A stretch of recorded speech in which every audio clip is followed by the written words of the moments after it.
All right, I guess that swings it over to me, and there's nobody behind me, so I'm last. And my name is Michael Curren. I grew up in Jalapa, which is in Pottsville, and I now live in Schuylkill Haven behind Stoyers Dam. I teach, and that is part of the reason that I sit before you today. I have come in contact with a lot of different children and different ages in education, and it's always been a difficult task to get them to read. And part of the reason that I'm here today is because I wanted to figure out something in a way that could actually inspire some, especially boys, unfortunately, but it is what it is, to actually want to read a book. And that is part of my quest, and the reason that I actually sat down and from beginning to end wrote a story that is fictional and deals with animals, but yet it is basically my life story wrapped into the characters that I wrote about. At least my life story, that as far as that I lived on the property that I have now. So, and that's what I'm going to talk about today, is basically the creative process. And I looked it up and saw what the experts had to say about it versus what I went through as I was going through the process of writing this story. So that's why I'm here. No, because the stories that I write, including tales, the characters are animals that were turned into characters because of different things that have happened in my life. But because I use animals in the whole trilogy as the characters for the story, I felt that it was important to give back to nature. So a nice percentage of any proceeds that I garner from the sale of the books go to animal charities. For Tales, I selected the Fresh Start Animal Rescue, which is out of Friedensburg.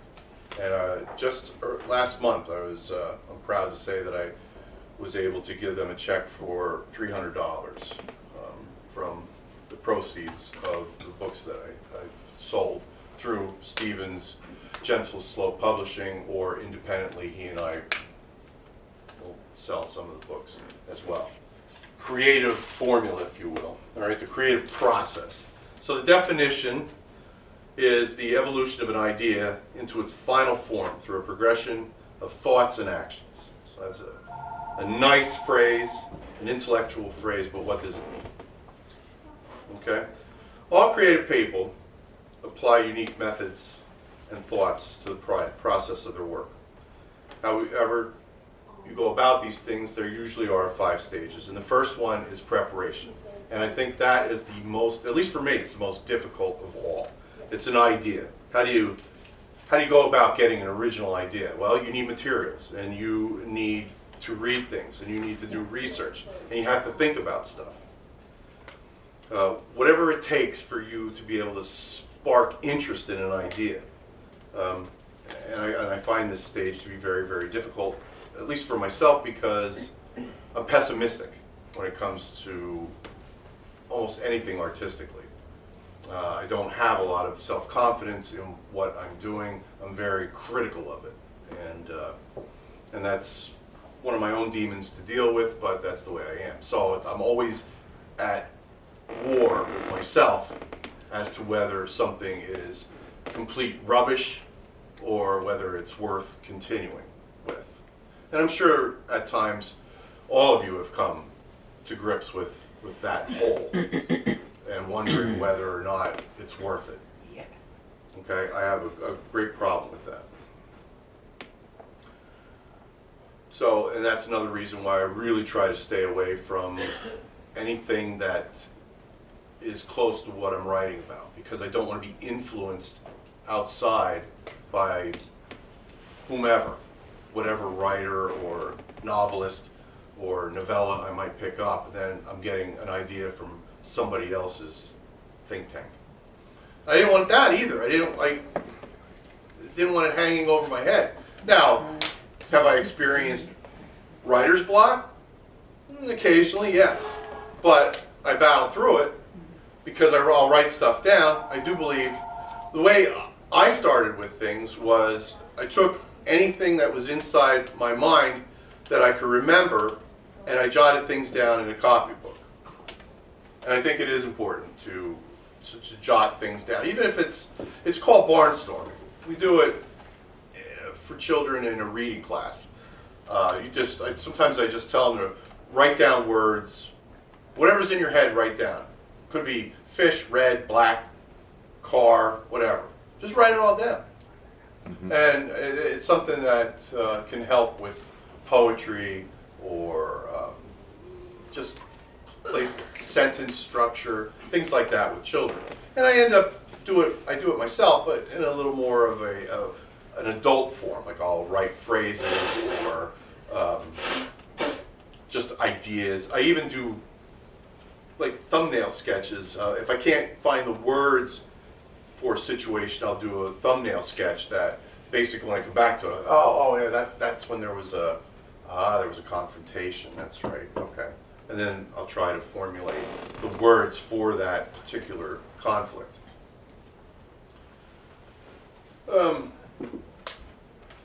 the way things come for me when I'm writing, at least when I don't know how you guys do it, I'm sure there's a lot of different ways, but what I do is I have a skeleton of events that I build up from the beginning to the middle and to the end, and that's pretty much the way it's gone for me. I'm a very visual person, so I have almost like it gets to be like storyboards that I have inside my mind. I can actually see the event that's occurring or make it happen inside my mind, and then I'll jot down words.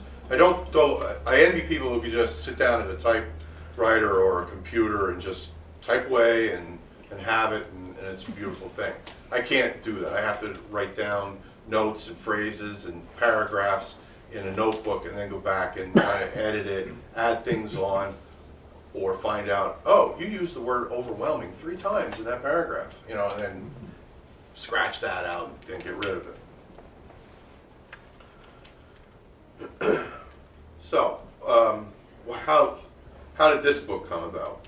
Well, as I mentioned, I used events that have occurred in my backyard, on my property, and it's amazing the things that I've come up with living on a property for X amount of years. Everything that's written in this book has occurred in one way, shape, or form. Now, I've combined things and made them into animals that live in the backyard, and it's basically it's a good feeling story. It's a story similar to, I don't know what the proper word would be, but it's somebody who does something that's perhaps does not make the wisest of decisions, but then is able to, here's the word, redeem themselves. It's a story of redemption, is basically what this particular book is all about. And as I said, when I was thinking about what I had experienced in my living on the property that I have, is that most of the things that were coming up when I was writing down were about animals or my son's baseball career. That's what we did in the backyard. We practiced, he pitched, I taught him how to hit, stuff like that. Or I saw funny or dangerous or odd things dealing with the creatures that live in the neighborhood. There is a piece that I keep referring back to in the book, and I actually saw this happen, whereas there are rabbits in my yard. And they come out and they frolic around and they eat the clover.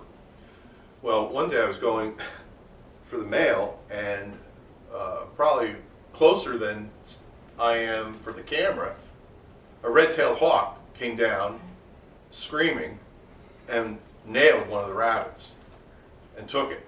And the next thing you know, I'm watching with, bills and flyers in my hand, and this rabbit's flying off into the, going on vacation into the distance. It actually occurred.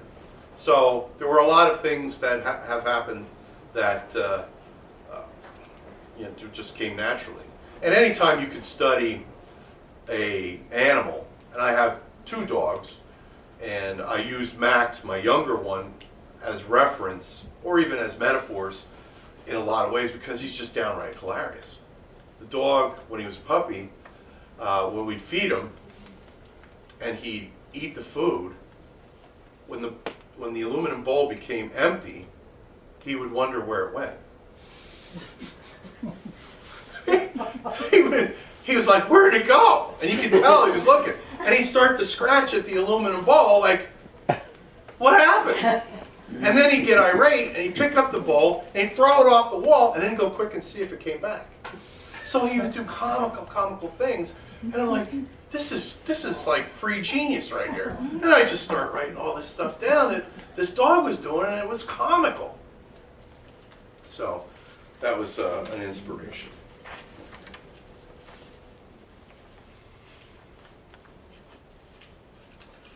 The second thing that I found out from my research is about called incubation, and that's you're supposed to walk away from your work and let things rattle around in your head. Now, I don't do that because I'm afraid I'm going to lose something. And I know writer's block's right around the corner at any moment anyway, so why the hell should I wait and go somewhere and let it rattle around in the back of my head? If I'm on a roll, I go for it. I keep writing until my fingers cramp. And then I'll deal with it later. Because and it has happened. You're like, oh, what should happen next? And you weigh things and you're not liking it, and then the next thing you know, Wednesday turns into Saturday. And you haven't written anything. So that's going to occur, and I'm sure it has. So the incubation, hey, that's fine for them, but it doesn't work for me. Like I said, if I'm on fire, I go with it. And knowing that there's going to be cold periods. All right, so let's see what else they have here. Illumination. They have all these great words. Illumination is the aha moment when you know you've got it. You got your beginning and your ending.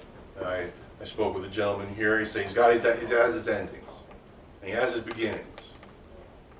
Well, the problem is you got to fill it up. And that can be quite the task because you might have your first 3 chapters and your last 3 chapters. Yes, I have my beginning and my ending. All I need is a middle. Yeah, a middle of 12 to 15 chapters.